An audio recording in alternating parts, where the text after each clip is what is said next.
Всем доброго утра, отличного настроения. С вами Вероника Тамтосова и самая семейная программа «Утро Якутии» на Якутия-24. Как всегда, несем вам хорошие новости и отличное настроение. Ну а если вы что-то пропустили, напоминаем, что у нас есть канал в Телеграм-канале и в Максе, где вы всегда можете посмотреть последние самые интересные новости. Кстати, мы проводим там игры.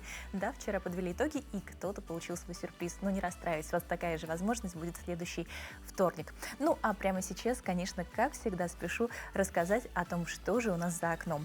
Итак, в центральных районах сегодня 14-26 выше 0, в заречной группе плюс 15, плюс 30 градусов, в южных 16-28 со знаком плюс, в Вилюйской группе 12-21 выше 0, в Нижнеленске плюс 12, плюс 19. В западных 11-22 выше 0, в Колымо-Индигирской группе Улусов плюс 14, плюс 27, в Янске 10-25 со знаком плюс, на северо-западе плюс 5, плюс 27 градусов. В Якутске в 6 часов утра температура составила 15 градусов тепла, атмосферное давление 748 миллиметров ртутного столба, ветер северо-восточный 2 метра в секунду. Сегодня днем преимущественно без осадков, ветер юго-восточный 3,8 метров в секунду, ну а температура столицы летняя плюс 26, плюс 28 градусов. Ну, если вы считаете, что дождь – это плохо, то хочу с вами поделиться удивительными кадрами. В республике Алтай над заповедным озером появилась невероятно яркая радуга. На кадрах разноцветная радуга словно касается водной глади, а вокруг горы, облака и первозданная природа горного Алтая. Пользователи соцсетей уже сравнили пейзаж с иллюстрацией сказки и признались, что сначала приняли видео за кадры из фильма. И кажется, в этот раз оно решило подарить своим гостям настоящее сокровище. Ведь иногда самый ценный кадр – это просто возможность увидеть такую красоту своими глазами. Потрясающие кадры, так и хочется, чтобы у нас что-то подобное появилось. Кстати, было такое, так что дождь – это не только свежесть после летнего зноя, но еще и возможность удивительного вида на природу. Ну а прямо сейчас спешу поделиться последними новостями.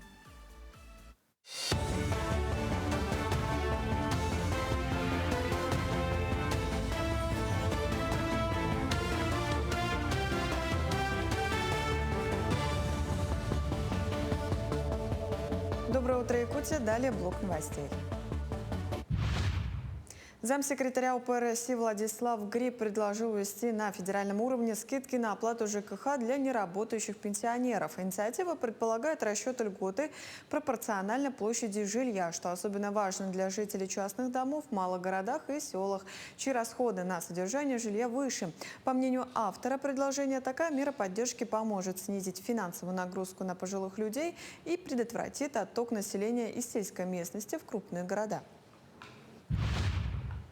Минздрав России обновит требования к комплектации наборов для оказания скорой медицинской помощи с 1 января 2027 года. Согласно новому документу, общепрофильные укладки будут дополнены препаратом эсмолола. Для перевязок разрешат использовать средства на основе каолина. Изменения сформированы на основе предложений медицинского сообщества и практического опыта врачей. Новые правила вступят в силу в начале 2027 года. В Чурапчинском Улусе состоялась торжественная церемония чествования 28 выпускников-медалистов и 100 бальников ЕГЭ. По инициативе главы района 100-бальники получили по 100 тысяч рублей, а их педагоги по 50 тысяч. С этого года система поощрений расширилась. Выплаты теперь полагаются и тем, кто набрал на экзаменах более 80 баллов. Особых успехов добилась Чурапчинская гимназия имени Степана Макарова, подготовившая 3 100-бальников и признанная лучшей сельской школой. И учительница Лена Семенова отмечена как один из самых результативных педагогов республики. В Чурапчинской гимназии работает более 10 лет. В 2020 году седалище Сардана получила 100 баллов по литературе. В этом учебном году Сивцева Айсана Ко получила 100 баллов по русскому языку. И 3 девочки получили более 80 баллов. В России планируют запустить горячую линию для поддержки молодых педагогов, где опытные наставники помогут начинающим специалистам в решении профессиональных вопросов. Инициативу представил член Всероссийского сообщества наставников-просветителей Алексей Чебитько в ходе образовательной программы в Центре знаний «Машук». На новой платформе молодые учителя смогут получить консультации по участию в конкурсах и другим аспектам работы, на которые не всегда могут ответить в школе. Пилотный проект стартует в Санкт-Петербурге Санкт-Петербурге, после чего практику планируют распространить на все регионы страны. В Амгинском Улусе стартовал трехдневный республиканский инклюзивный сплав для детей-подростков с ограниченными возможностями здоровья. Мероприятие, организованное районным управлением образования совместно с НКО «Солнышко» и фондом «Харесхал», объединило 12 детей из Амгинского Улуса и 5 семей из Якутска. Участники пройдут по маршруту от села Амга до местности Джам-Абагинского наслега. Программа направлена на социализацию ребят и укрепление семейных связей через совместный отдых на природе и походный быт. Сплав будет длиться 3 дня. Программа у нас уже вся расписана. У нас будут и, получается, остановки разные, и включая музей Сагалсыры, и разные активности. С нами вожатые, будут игры, призы, будут дети отдыхать и родители отдыхать. Но мы надеемся, что этот сплав нас всех сплотит и подарит море эмоций. Якутская парусная яхта «Эйва» преодолела первую 1000 километров пути из Анадыря, достигнув ворот Камчатки, бухт Петра и Павла. Мореплаватели успешно укрылись от непогоды в районе слияния Тихого океана и Берингового моря и продолжают движение к Петропавловску-Камчатскому, до которого осталось 1300 километров. Несмотря на пасмурную погоду, экипаж чувствует себя отлично и использует попутный ветер для дальнейшего продвижения по маршруту. Это были все новости этого утра. До встречи в дальнейших эфирах. Как всегда, самые хорошие новости только у нас. Но, друзья, вот у меня возник вопрос. А вы соскучились по снегу? Кто бы мог подумать, в Якутии июль, а мы вам про снег. Да-да, не удивляйтесь. В Петропавловске-Камчатском открылась выставка с очень философским названием «Этот снег не может идти вечно». Говорят, после просмотра даже в самый знойный день чувствуешь прохладу внутри. Что это, арт-терапия или просто напоминание, что все проходит? Сейчас разберемся. Необычную выставку «Эмоцию. Этот снег не может идти вечно» открыли жители Петропавловска. Создателями экспозиции стали все горожане. Познакомиться со снежными экспонатами и удивиться вновь гости смогут до 24 июля. Сидя в январе, наверное, как весь город дома, либо передвигаясь по сугробам, захотелось очень сохранить эти эмоции, впечатления и вспомнить их тогда, когда пришли теплые дни. Так был придуман этот проект выставки, у которой пока что еще не было названия. И я поделилась своим желанием сделать такую выставку со своими друзьями, которые меня никогда не бросят. Анастасия Табачинская, Регина Чайникова, владелица пространства «Все связано». Девчонки меня поддержали, и мы начали работать, разрабатывать, как это все должно выглядеть. На ум пришли лопаты, на ум пришла та мысль, что эта выставка будет сделана всем городом, потому что те фотографии, которые здесь представлены, тот видеоряд, который здесь представлен, это все, что снимали наши жители, пересылали друг другу в социальных сетях. На выставке можно измерить рост в сугробах, сфотографироваться с теми лопатами, которыми горожане откапывали свои автомобили и дома, увидеть смешные видеоролики о прошедшей зиме и написать свой эпитет. То слово, которое каждый хотел бы поставить в название выставки вместо снежинок. Очень актуально. У нас в июле все еще снег на Камчатке. Его так много выпало.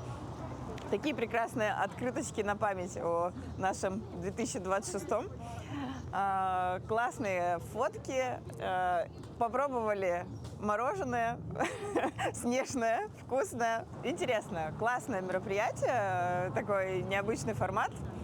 Я думаю, что всем стоит прийти. Гости выставки непременно делятся друг с другом увиденным и своими впечатлениями о пережитой зиме. А фотографии с заметенным светофором наверняка есть у каждого жителя города. На открытии экспозиции всем желающим предлагали попробовать десерт «Тот самый снег». Специально приготовленное мороженое с сюрпризом. Каждый мог вновь лопатой откопать шоколадный автомобиль из-под сугробов. Кроме того, организаторы выставки сохранили чистый январский снег в морозильной камере. На открытии его можно было взять в руки и почувствовать зиму. Кстати, в июле в Петропавловске можно найти еще немного снега, который не растаял.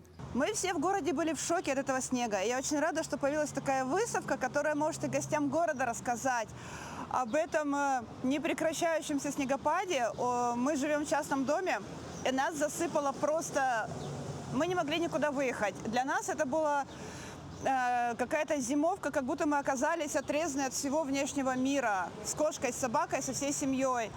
И я рада, что мои фотографии попали сюда. Довольно много фотографий. И я рада возможности встретиться с теми, кто оказался засыпанный этим снегом, обменяться впечатлениями и увидеть, как зимовали другие. Необычная снежная экспозиция расположена в городской кофейне Петропавловска-Камчатского по улице Ленинская, 36. Хорошо, когда люди относятся ко всему с позитивом.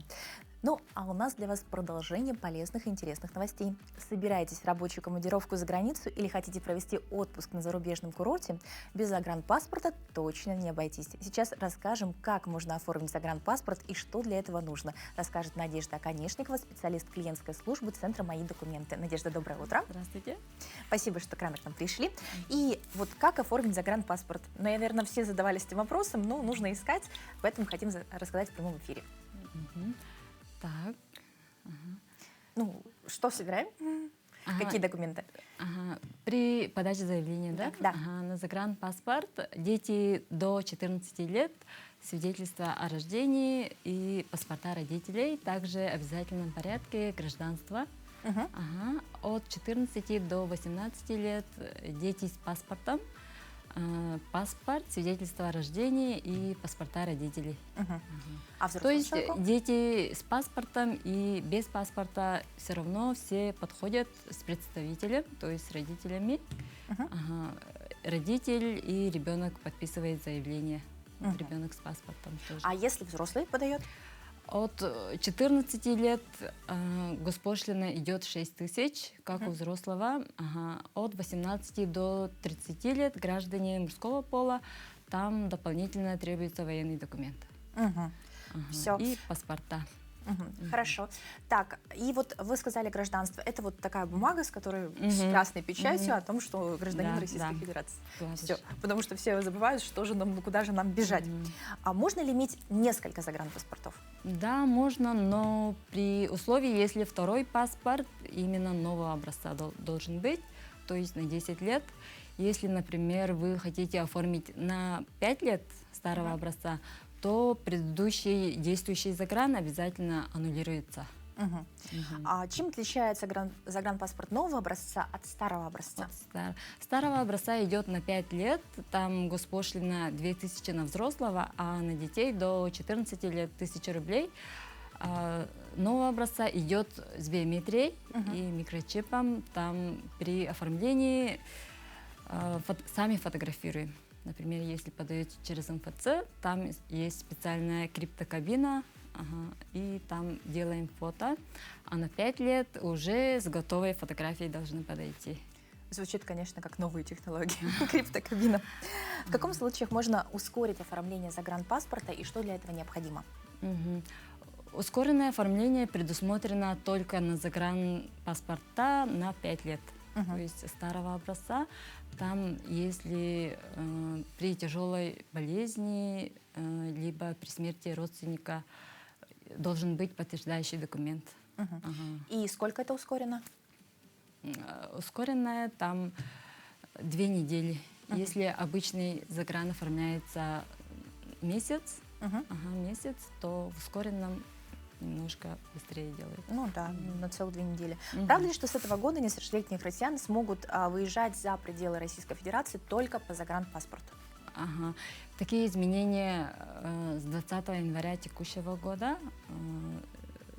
Выезд и въезд в Россию детям до 14 лет именно с загранпаспортом. То есть теперь...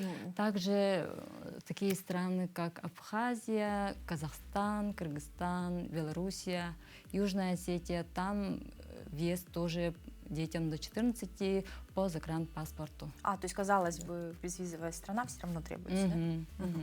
Вот помимо МФЦ, где я еще могу подать заявление о получении загранпаспорта?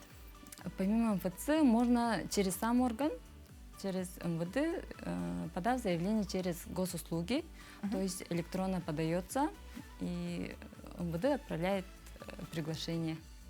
приглашение, и тогда уже заявитель идет в орган и подает через орган. Это только старого образца или нового тоже возможно? И нового, и старого. То есть они там тоже фотографируют, да, все возможно. Спасибо большое. Рекомендуем заранее позаботиться об оформлении загранпаспорта. Ждем вас в МФЦ. Ну, я так понимаю, что многие приходят, говорят, нам срочно. Можно в МФЦ можно подать через чат-бот Макс и также через портал МФЦ Сахару, и также сразу подойти к нам через колл-центр позвонить 8 800 100 22 16. Ну, то есть достаточно оперативно можно записаться, и вы еще раз все расскажете. Да. Спасибо большое, Надежда. Ну, вроде все понятно. Надеюсь, что теперь вы точно знаете, как подать заявление и куда обращаться. Вот Надежда вам обязательно, если что, в МФЦ еще раз подскажет. Звоните, записывайтесь. Дорогие друзья, мы продолжаем наш эфир. Продолжает ее наша постоянная рубрика «Даты и события». Сегодня 22 июля. Это не просто день, а настоящий коктейль из интересных событий. В этот день, ровно 130 лет назад, в Париже в 8 утра стартовал первый в мире автогонки. А еще сегодня день находок. Неофициальный праздник, когда можно порадоваться внезапно потерянной и обретенной вещи. Что еще интересного произошло 22 июля, расскажем прямо сейчас.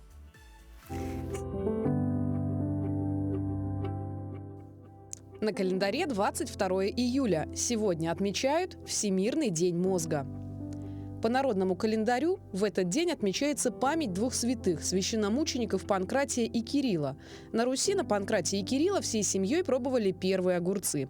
А самый первый огурец хозяйка должна была сорвать скрытно ото всех и закопать в самом потаенном уголке огорода. В таком случае и следующий год будет урожайным.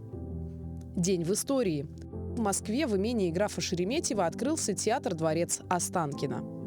В 1894 году в Париже стартовали первые в мире автомобильные соревнования. В этот день родились. В 1596 году Михаил Федорович Романов, русский царь, первый из династии Романовых. В 1895 году Павел Сухой, советский авиаконструктор, доктор технических наук, профессор. В 1916-м Ирен Голицына, итальянский модельер. В 1946 году Борис Эйфман. В 1946 году Мирей Матье, французская певица. В 1949 году Джуна Давиташвили, советская и российская целительница, астролог.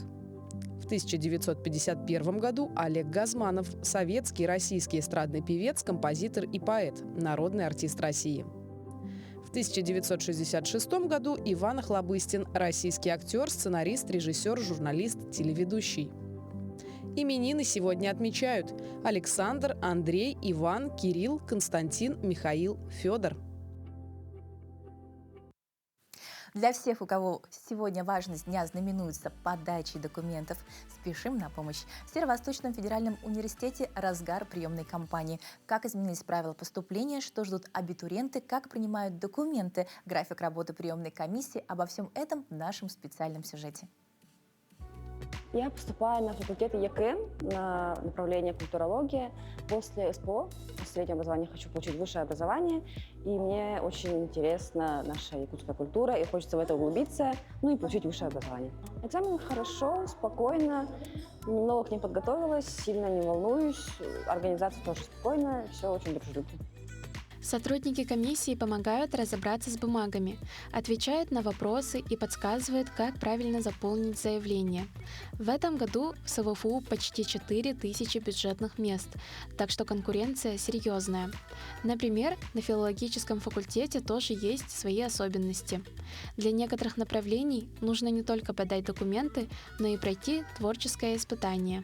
В первую очередь, это, конечно, творческие профессии, это вот журналистика.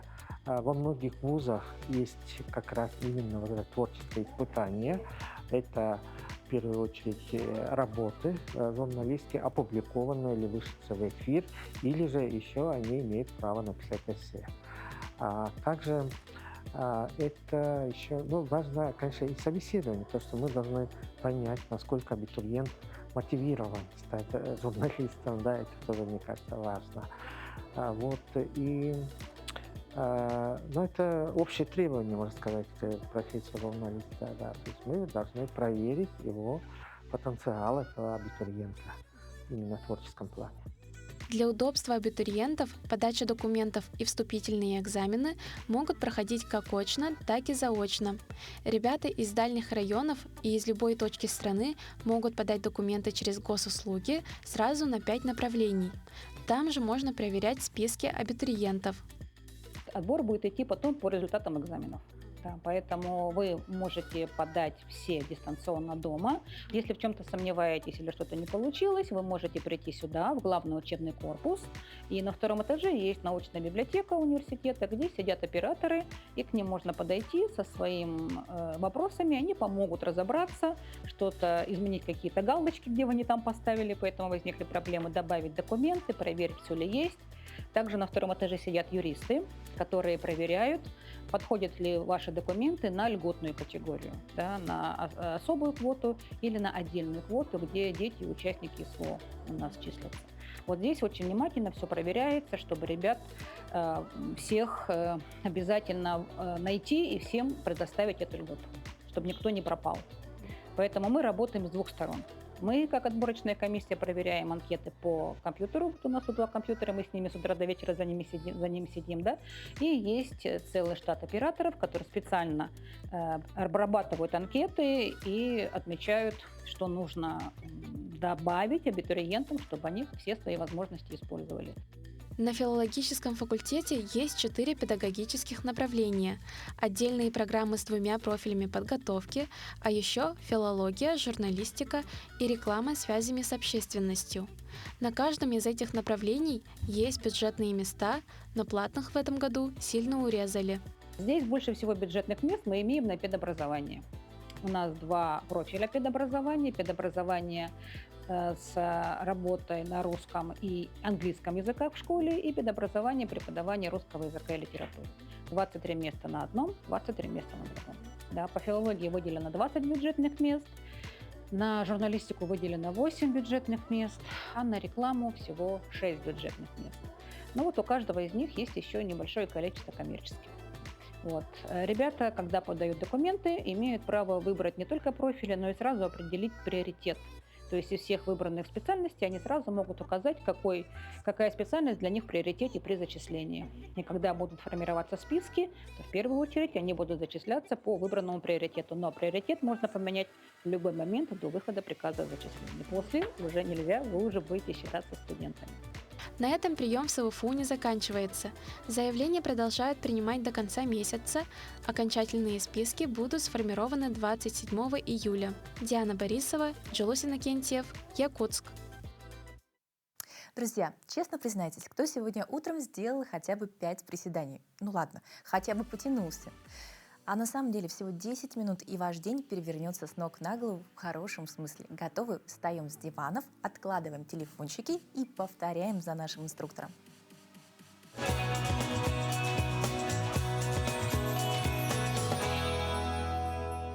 Доброе утро! Мы уже по вам соскучились и подготовили сегодня для вас абсолютно новую тренировку. Начинаем!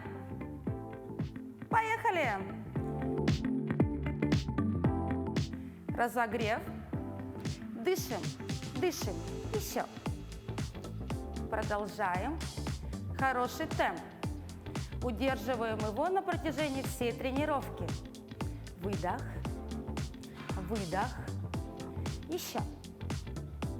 3, 2, 1. Стоп. И наклон. 1, 2, 3. Меняем. 1, 2, 3. Меняем. 1, 2, 3. Меняем. 1, 2, 3. Хорошо. Толчок бедра. 3, 2, 1. Еще. 3, 2, 1. Крайний. 3, 2, 1. Мельница. 2, 2, 2, 2, 2, 2, 2, 2, 1, 1, 1, 1, 1, 1. И снова 2, 2, 2, 2, 2, 2, 2, 2. 1, 1, 1, 1, 1, 1. И снова 2, 2, 2, 2, 2, 2, 2, 2.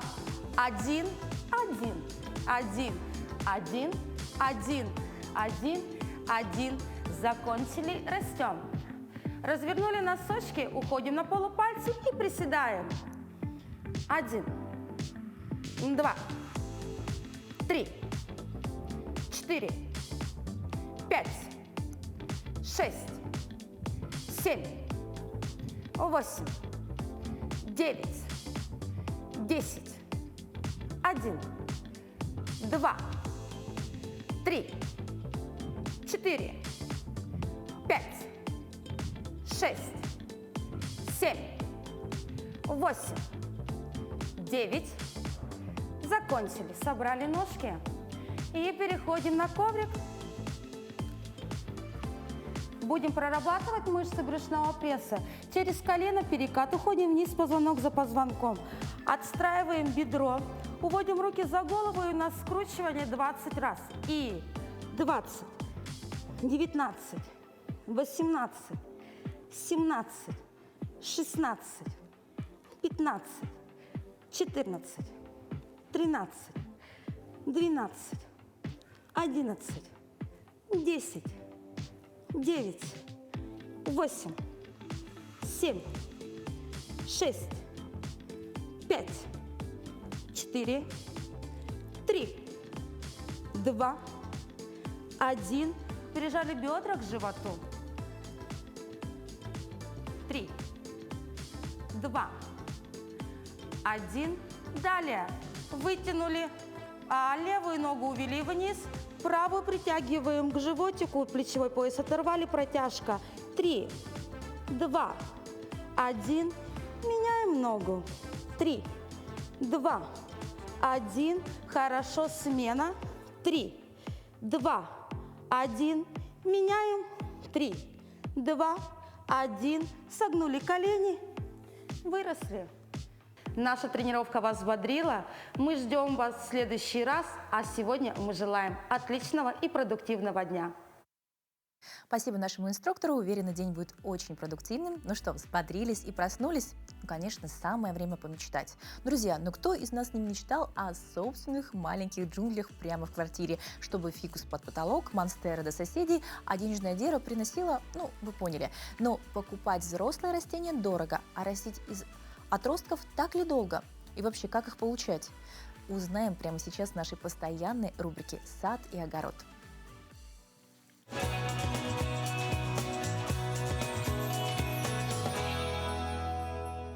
Здравствуйте! Сегодня я вам покажу, как начеренковать разные виды растений для их более крупного формата или для их разветвления. Наверное, самым популярным вопросом это как размножить растения является в отношении филодендронов и эпипренумов. Сегодня я расскажу, где порезать растение, чтобы оно укоренилось, и как лучше всего укоренять для новичков и для детей, если они проявляют интерес к цветоводству. Приступим. Я беру обычные ножницы, я их обрабатываю обычно спиртом или спиртовой салфеткой. Еще можно обработать хлорогексидином. После того, как вы обработали ножницы, берем растение. Это у нас эпипренум крем-брюле. И здесь мы видим воздушные корни у растения. Это вот и вот. Именно в этих местах мы можем сделать укоренение, поэтому обрезаем вот так. И еще раз.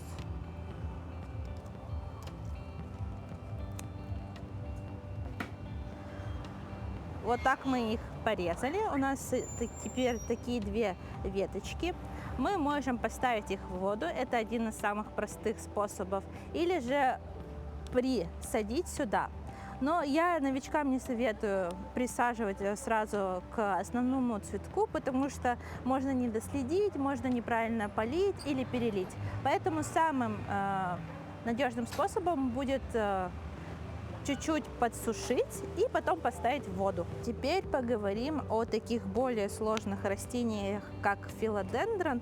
Наверное, в этом кустике очень сложно понять, где его конкретно подрезать, но на самом деле все так же просто, как и с эпипренумами, потому что у них тоже есть воздушные корни, и их достаточно легко увидеть. Сейчас я вам покажу.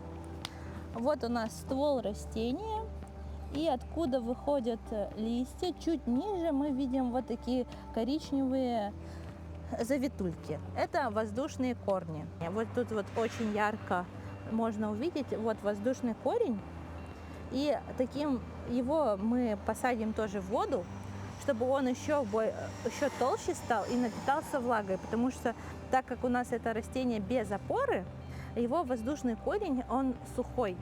После того, как мы поставим его в воду, он напитается влагой и станет еще сильнее. И после 2 недель все эти отросточки, которые мы с вами сегодня сделаем, они уже будут с достаточно большими корнями. Мы сможем их присадить сюда для более пышной картины или же сделать их отдельными растениями. И комнатная мята. Она на самом деле моя любимица. Не знаю, как вам описать, но когда я трогаю листики и чувствую вкус мяты, у меня уже столько радости в душе появляется, что мне кажется, это растение должно быть у каждого, потому что запах мяты поднимает настроение, и, наверное, это счастье на весь день. Ее черенковать очень просто. Вот это уже куст срезанный с основного растения, но я все равно вам покажу. Все просто. Мы просто берем, сейчас почистим чуть-чуть, берем и отрезаем.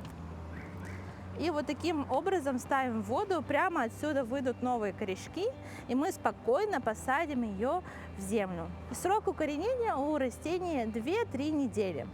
Просто наливаете стакан воды, ставите туда растение и 2 недели следите, чтобы уровень воды был до листьев. То есть листья у вас в воде не должны быть, иначе они будут там гнить, и растение не то что не укоренится, оно, скорее всего, будет какая-то цепная реакция, и все сгниет вместе с листьями. Поэтому если у нас есть где-то к стволику прилегающие листочки, которые коснутся воды, мы их все должны будем убрать и поставить в воду. Еще для быстрого укоренения можно макнуть корневин, но я этого не делаю, потому что сейчас летний сезон, очень быстро все укореняется и так.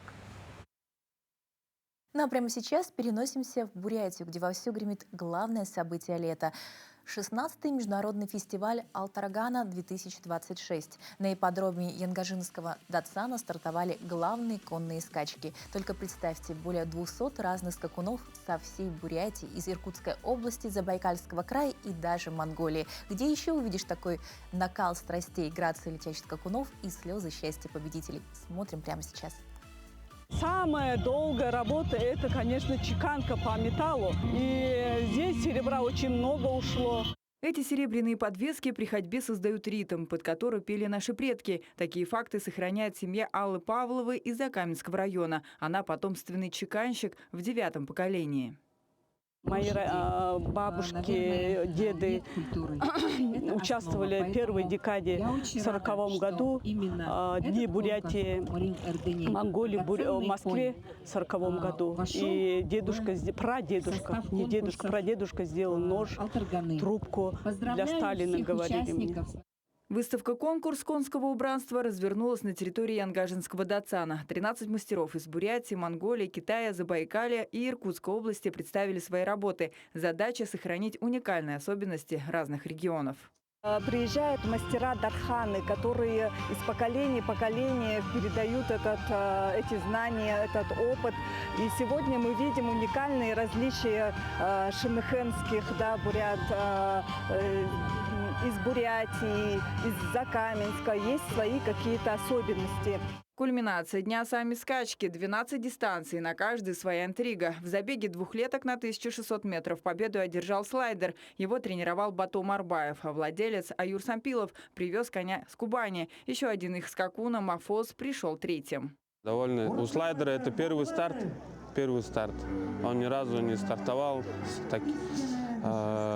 не чувствовал ранее, не чувствовал дух скачек, получается. Он первый раз, да, доволен, в принципе. На дистанции 1800 метров среди трехлеток не было равных парусу. Его жокей Николай Гафонов из Бичурского района знает лошадь с 2 лет. Тройки я точно не знал, что я буду. А первым я даже не знал, что я буду. Самый юный триумфатор – 10-летний наездник из Бурятии. Он тренируется 5 лет, а с этой лошадью всего месяц. Тренироватор мне говорил, как держать коня на кругу.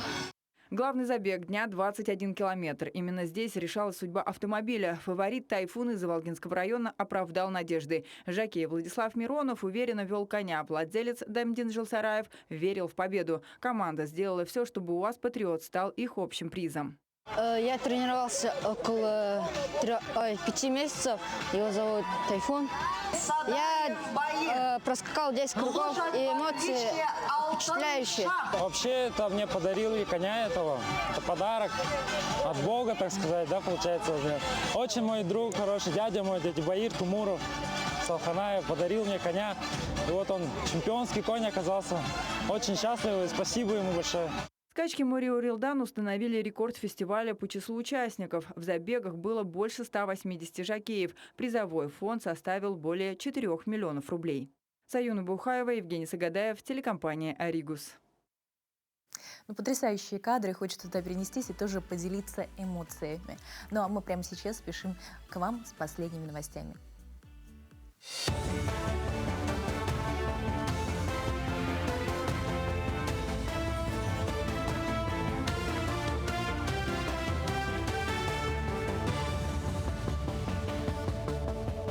Доброе утро, Якутия. Далее блок новостей. Замсекретаря УП России Владислав Гриб предложил ввести на федеральном уровне скидки на оплату ЖКХ для неработающих пенсионеров. Инициатива предполагает расчет льготы пропорционально площади жилья, что особенно важно для жителей частных домов в малых городах и селах, чьи расходы на содержание жилья выше. По мнению автора предложения, такая мера поддержки поможет снизить финансовую нагрузку на пожилых людей и предотвратит отток населения из сельской местности в крупные города. Минздрав России обновит требования к комплектации наборов для оказания скорой медицинской помощи с 1 января 2027 года. Согласно новому документу, общепрофильные укладки будут дополнены препаратом эсмолола. Для перевязок разрешат использовать средства на основе каолина. Изменения сформированы на основе предложений медицинского сообщества и практического опыта врачей. Новые правила вступят в силу в начале 2027 года. В Чурапчинском Улусе состоялась торжественная церемония чествования 28 выпускников-медалистов и 100 бальников ЕГЭ. По инициативе главы района 100-бальники получили по 100 тысяч рублей, а их педагоги по 50 тысяч. С этого года система поощрений расширилась. Выплаты теперь полагаются и тем, кто набрал на экзаменах более 80 баллов. Особых успехов добилась Чурапчинская гимназия имени Степана Макарова, подготовившая 3 100-бальников и признанная лучшей сельской школой. Учительница Лена Семенова отмечена как один из самых результативных педагогов республики. В Чурапчинской гимназии работает более 10 лет. В 2020 году седалище Сардана получила 100 баллов по литературе. В этом учебном году Сивцева Айсана Ко получила 100 баллов по русскому языку. И 3 девочки получили более 80 баллов. В России планируют запустить горячую линию для поддержки молодых педагогов, где опытные наставники помогут начинающим специалистам в решении профессиональных вопросов. Инициативу представил член Всероссийского сообщества наставников-просветителей Алексей Чебитько. В ходе образовательной программы в Центре знаний «Машук» на новой платформе молодые учителя смогут получить консультации по участию в конкурсах и другим аспектам работы, на которые не всегда могут ответить в школе.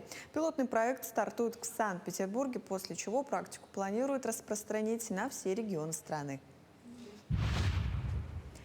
В Амгинском Улусе стартовал трехдневный республиканский инклюзивный сплав для детей с подростков с ограниченными возможностями здоровья. Мероприятие, организованное районным управлением образования совместно с НКО «Солнышко» и фондом «Харысхал», объединило 12 детей из Амгинского Улуса и 5 семей из Якутска.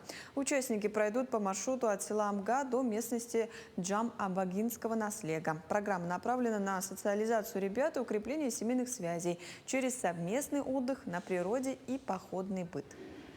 Сплав будет длиться 3 дня.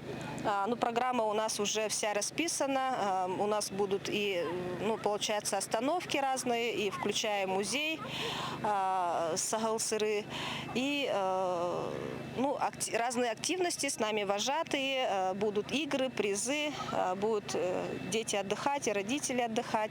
Но мы надеемся, что этот сплав нас всех сплотит и подарит море эмоций. Якутская парусная яхта «Эйва» преодолела первую 1000 километров пути из Анадыря, достигнув ворот Камчатки, бухт Петра и Павла. Мореплаватели успешно укрылись от непогоды в районе слияния Тихого океана и Берингового моря и продолжают движение к Петропавловску-Камчатскому, до которого осталось 1300 километров. Несмотря на пасмурную погоду, экипаж чувствует себя отлично и использует попутный ветер для дальнейшего продвижения по маршруту. Это были все новости этого утра. До встречи в дальнейших эфирах. Как мы ранее говорили, 22 июля отмечается Всемирный день мозга. От его здоровья зависит наша память, сон, настроение, внимание и даже привычные повседневные действия. Современный ритм жизни, недосып и постоянный стресс заставляют мозг работать на пределе, поэтому заботиться о нем важно в любом возрасте. Сегодня поговорим о простых привычках, которые помогают сохранить здоровье мозга, узнаем, какие сигналы нельзя оставлять без внимания и когда стоит обратиться к неврологу. У нас в гостях врач-невролог Татьяна Николаева. Доброе утро. Доброе утро. Вот, рада вас видеть в таком хорошем Взаимно. Почему появился Всемирный день мозга? Вообще удивительно же. Да, вот я говорила, что 22 июля – это день, это дата, когда была организована Всемирная федерация неврологов. И вот это было в 1957 году, в прошлом веке. И вот в 21 веке, в 2014 году решили, что эту дату надо отмечать, да, как Всемирный день мозга. И в этом году, в 26 году, этот день проходит под девизом «Здоровье мозга, доступное для всех». То есть вот надо заботиться о здоровье мозга каждому, всем. И люди должны иметь доступ, наверное, к медицинской помощи, да, к неврологу, в частности, вот то, что вы говорите, при каких жалобах надо обращаться. Вот это как раз платформа, которая направлена на то, чтобы повысить осведомленность населения, да, о профилактике неврологических заболеваний, когда надо обращаться, о первых симптомах и прочее. Давайте тогда воспользуемся этим девизом и сегодня как раз постараемся вкратце рассказать, вот какие привычки больше всего вредят здоровью мозга. Вредят? Да. Это, безусловно, можно сказать, банально, да, все знают, что здоровью и, в первую очередь, мозгу вредят такие привычки, как курение, алкоголь, гиподинамия, да, избыточный вес, все то, что вредит нашему здоровью, в первую очередь вредит мозгу, потому что от головного мозга зависит все, как работает наш организм. И вообще, если человек без мозга, это уже не личность, это уже не человек. Это самый важный орган нашего все как будто организма. Просто, да?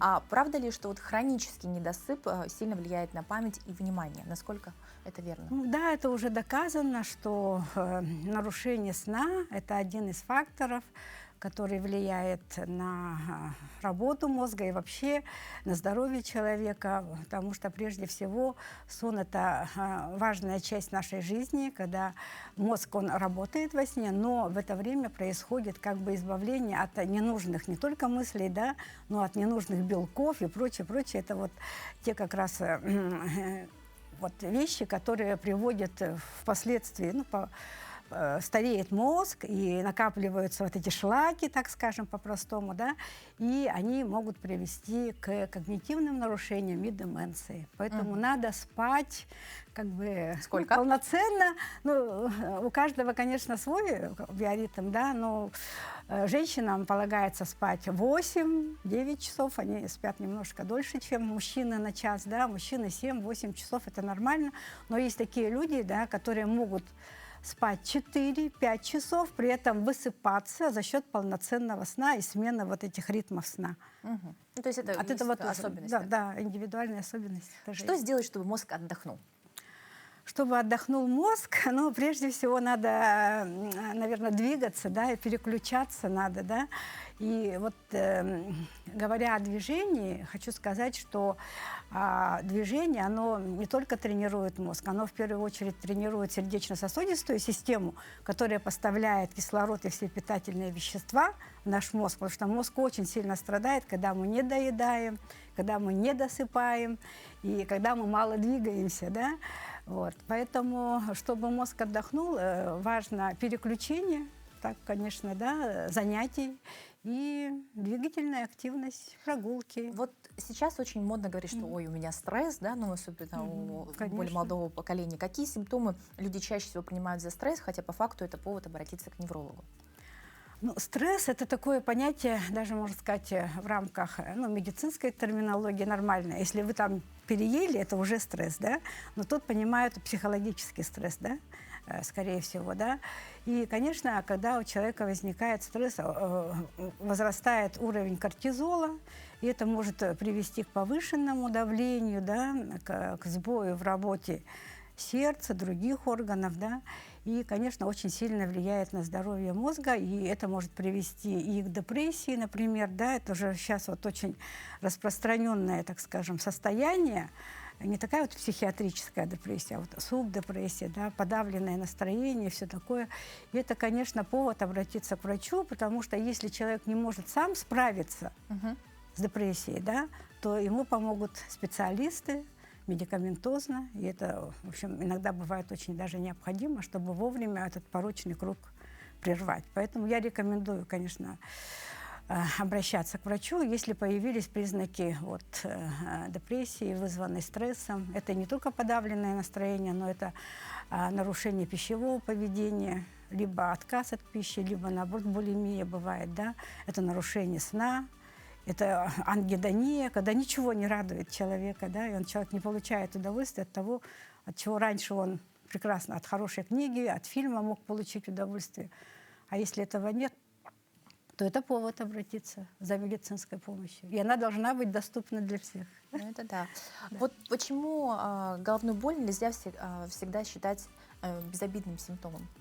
Головная боль, она разная. Вообще очень это распространенная жалоба, можно сказать, да, одна из таких самых распространенных жалоб. И, к счастью, чаще всего она вызвана головными болями напряжения, человек за компьютером, в неловком положении, все такое, да, но она переносимая. Человек может даже работать с этой болью, но есть красные флаги. Есть головная боль, мимо которой нельзя пройти. Это вот есть так называемые красные флаги при головной боли. Это громоподобная, впервые возникшая головная боль, кинжальная еще называют, или как будто кипятком ошпарили по голове, да. Либо это боль, которая сопровождается высокой температурой, рвотой, неврологическими какими-то проявлениями. Это повод прямо к экстренному обращению за медицинской помощью, потому что за этой болью может стоять инсульт, кровоизлияние в мозг, да, опухоли головного мозга, ну, вот такие тяжелые заболевания. Ну, в общем, достаточно много симптомов, на которые стоит обращать внимание. Да. Если головная боль впервые возникла, и она носит такой необычный характер, то, конечно, лучше обратиться к врачу, чем пить таблетку аспирина. Ну и, конечно, всегда мы слышим, что нужно постоянно учиться, тренировать мозг. Вот что такое тренировать мозг? Ну, я скажу, что о мозге надо заботиться с рождения, может быть, даже раньше, да, но я имею в виду о здоровье мозга, да, то есть профилактировать какие-то когнитивные нарушения, да. И есть такое понятие, как тренировка мозга, да, это понятно.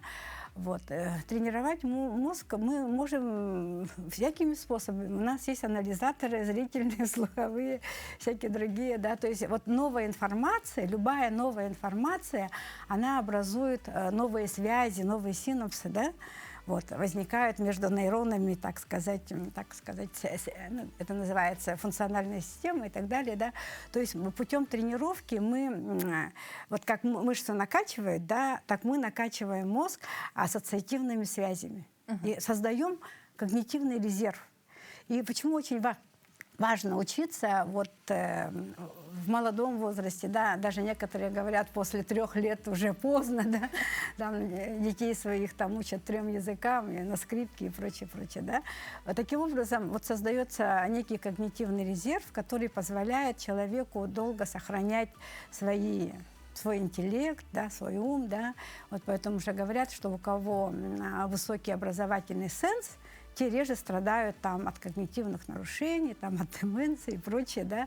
Вот это вот тренировка мозга. Но вместе с тем не только вот, да, когнитивное, но и движение тоже очень важно.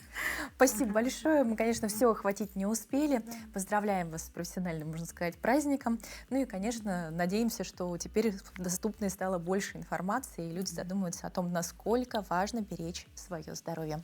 Но мы спешим, дорогие друзья, вам на помощь, чтобы у вас появились новые когнитивные связи от новых впечатлений, от такого путешествия хотя бы пусть на экране. Помните, совсем недавно у нас в гостях были капитан яхты Эйва Евгений Антипин и участник экспедиции по следам Витуса Беринга Александр Горохов. Их большое путешествие продолжается, а вместе с ним пополняется и коллекция удивительных кадров дикой природы. На этот раз в бухте Павла экипаж обнаружил небольшое лежбище кольчатых нерп. Милые создания, похожие на огромные плюшевые игрушки, безмятежно дремали на прибрежных камнях. Правда, размеры у них и этих игрушек весьма внушительные. Взрослые нерпы могут достигать почти 2 метров в длину и весить до 100 килограммов. Как рассказал Александр Горохов, капитан Евгений Антипин осторожно подошел к ластоногим на лодке, благодаря чему удалось сделать по-настоящему уникальные снимки. И это еще не все. В кадр попал и бурый медведь, настоящий хозяин камчатских берегов. Вот такие удивительные кадры. Путешествуйте, ну, хотя бы пока на экране. Мы всегда рады вам в этом помочь. Желаем хорошего утра, прекрасного настроения и ждем вас, конечно, завтра со свежими новостями и с добрыми пожеланиями.